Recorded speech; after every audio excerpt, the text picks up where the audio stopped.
ఈ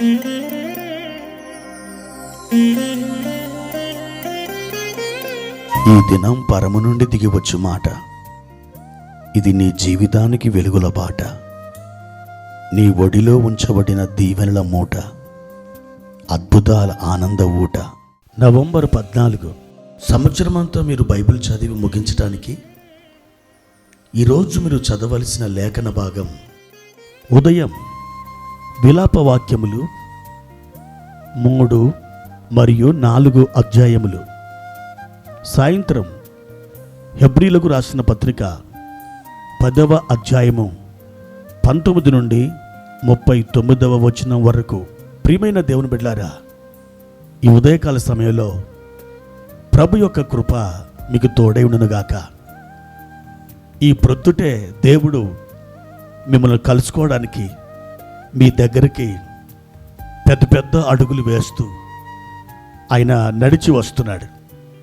ఆయన మీ చెంతనే నివసించాలని, మీతోనే ఆయన ఉండాలని, మీరు ఆయనలో ఆయన మీలో జీవించాలని ఆయన కోరిక అయి ఉన్నది.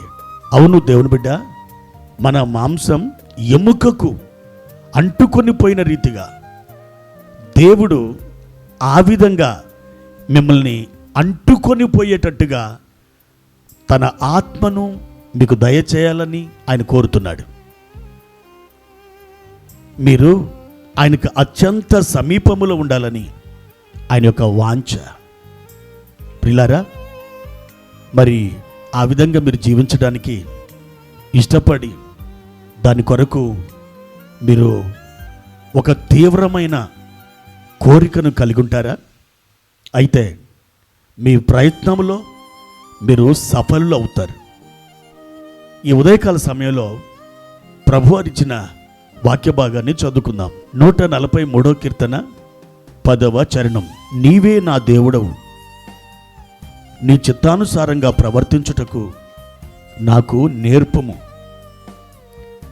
దయగల నీ ఆత్మ సమభూమి గల ప్రదేశమందు నన్ను నడిపించునుగాక. ప్రియమైన దేవుని బిడ్డలారా, ఈ కీర్తన పైభాగంలో దీన్ని రాసింది ఎవరో మనకి అవలీలగా అర్థమవుతుంది. ఈ కీర్తనకి ప్రాణం పోసింది దేవుడే. కానీ ఈ కీర్తన ఎవరి అనుభవములో నుండి వచ్చిందంటే దావీదు భక్తుని యొక్క అనుభవంలో నుండి ఈ కీర్తన వ్రాయబడింది. దావీదు దేవుణ్ణి ఒక కోరిక కోరుతున్నాడు. అయ్యా, నీ చిత్తానుసారంగా నడవడం నాకు నేర్పించు. ఎంత శ్రేష్టమైన ప్రార్థన!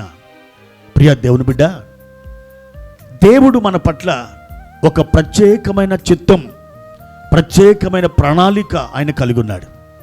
అయితే మనకు కూడా ఒక స్వేచ్ఛని, స్వాతంత్రాన్ని దేవుడిచ్చాడు. మనకు నచ్చినట్లయితే వేరొక మార్గంలో కూడా నడవచ్చు. మనకిష్టమైన, మనకు నచ్చిన ఆ త్రోవల గుండా మనం వెళ్ళొచ్చు. కానీ దావీదు కోరిన కోరిక దీనికంటే ఉన్నతమైనది. దేవా, నా ఇష్టానుసారంగా నడవడం నాకు తెలుసు, నేను నడవగలను. కానీ అది నాకు క్షేమం కాదు, అది నాకు ఆశీర్వాదకరం కాదు నాయనా. నీ చిత్తానుసారంగా నడిస్తేనే అది నాకు ఆశీర్వాదం, అది నాకు మంచిది, అది నాకు శ్రేష్టమైంది. కానీ అలా నడవాలంటే నడవలేని ఒక చిరుప్రాయములో ఉన్నటువంటి ఒక శిశువు లాంటి వాడిని అప్పుడప్పుడే నడక నేర్చుకొని అడుగులు తడబడుతూ ఒక్కోసారి అక్కడ కూలబడిపోయి మరలా అతి కష్టం మీద లేచి నడుస్తున్నటువంటి నడక నేర్చుకునే ఒక బాలున్నయ్యా. అయితే నాకు నీ చిత్తానుసారంగా నడవడం నేర్పించు. తల్లి తండ్రి తమ యొక్క బిడ్డలకు నడక ఎలా నేర్పిస్తారో నాకు నీ చిత్తానుసారంగా నడవడం కావాలి, దానిని నాకు నేర్పించు. ఇది దావీదు యొక్క కోరిక. దావీదు యొక్క కోరికని లేఖనములో ఒక భాగంగా దేవుడు ఎందుకు అనుమతించాడు?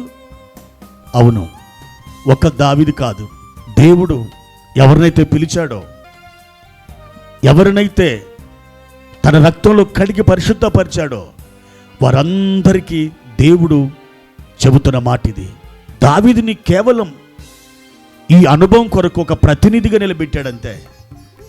కానీ ఆ అనుభవం మనకు కావాలని, అది మనం కోరుకోవాలని మన ముందు ఒక ఎగ్జాంపుల్గా దావీదుని నిలబెట్టి వాడుకుంటున్నాడు. కానీ ఈ లేఖన భాగం మన కొరకు మాత్రమే వ్రాయబడింది. ఈ ఉదయకాల సమయంలో మీరు కూడా ప్రార్థించాలి, ప్రభువా నీ చిత్తానుసారంగా నడవడం నాకు నేర్పించండి.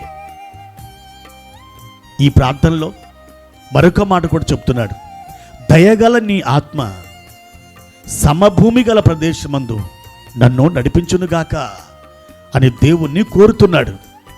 ప్రియమైన దేవుని బిడ్డలారా, దావీదు మార్గంలో అనేక లోయలు, ఎత్తు పల్లాలు, గుట్టలు, ముళ్ళ తుప్పలు, తన మార్గమంతా కూడా చాలా చిరాగ్గా ఉంది. ఆ మార్గము చూడ్డానికి అది క్షేమకరమైనది కాదు. ఇదంతా గమనించిన దావీదు అంటున్నాడు, అయ్యా దయగలిగిన నీ ఆత్మ నన్ను సమభూమి గల ప్రదేశమందు నడిపించనిమ్ము. సమభూమి గల ప్రదేశం, చక్కగా సాగి వెళ్ళడానికి, నడిచి వెళ్ళడానికి ఒక సమభూమి నాకు కావాలి. ప్రియ దేవుని బిడ్డ, మీ జీవితంలో కూడా లోయలున్నాయి, మెట్టలున్నాయి, ముళ్ళ తుప్పలున్నాయి, గాఢాంధకారం ఉంది. అయితే మీరు కూడా దేవుని అడగండి, ప్రభువా సమభూమి గల స్థలంలో నన్ను నిలబెట్టు, నన్ను నడిపించు నాయన. నా త్రోవ నీకు మహిమ తెచ్చేదిగా, నాకు ఆశీర్వాదం కలిగించేదిగా, ప్రజలందరికీ మేలు కలిగించేదిగా మీరు మార్చండి. నేను నమ్మకంగా నీ కొరకు జీవిస్తాను, నీ కొరకు ప్రభువా ప్రయాసపడతాను, నీకు మహిమ రావడమే నా యొక్క లక్ష్యముగా కలిగి నేను ఉంటాను.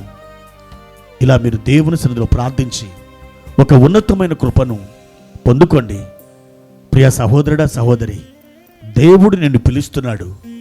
ఆయన పిలుస్తున్నాడు కనుకనే ఈ రోజున నువ్వు సజీవంగా ఈ భూమి మీద నడయాడుతున్నావు. అయితే నువ్వు దావీదు వలె ఈ ప్రార్థన చేసి సమభూమి గల స్థలములో నన్ను నిలబెట్టండి, నన్ను నడిపించండి అని మొరపెట్టండి. దేవుడు తప్పకుండా అట్టి కృపను మీకు దయచేస్తారు. ప్రార్థన. ప్రియమైన తండ్రి, ఘనమైన మీ నామానికి వందనాలు. ఈ ఉదయకాల సమయంలో మా ప్రియ ప్రభువా సమభూమి గల స్థలంలో మా ప్రియులను నిలబెట్టండి. లోయలు, మెట్టలు, ముళ్ళ తుప్పలు, గాఢంధకారం కమ్ముకొని వారి హృదయాలను భయకంపితం చేస్తున్న ఆ పరిస్థితులని మీరు అణిచివేసి సమతలమైనటువంటి ఆ నేలలో మా ప్రియుల పాదాలను మీరు ఉంచుమని ప్రార్థిస్తున్నాం. మా తండ్రి, మేలులతో నింపండి, మీ చిత్తానుసారంగా నడవడం నేర్పించండి. మీ కృప మా ప్రియులని ఆవరించునుగాక. యేసు నామములో అడుగుచుంటున్నాము తండ్రి, ఆమెన్.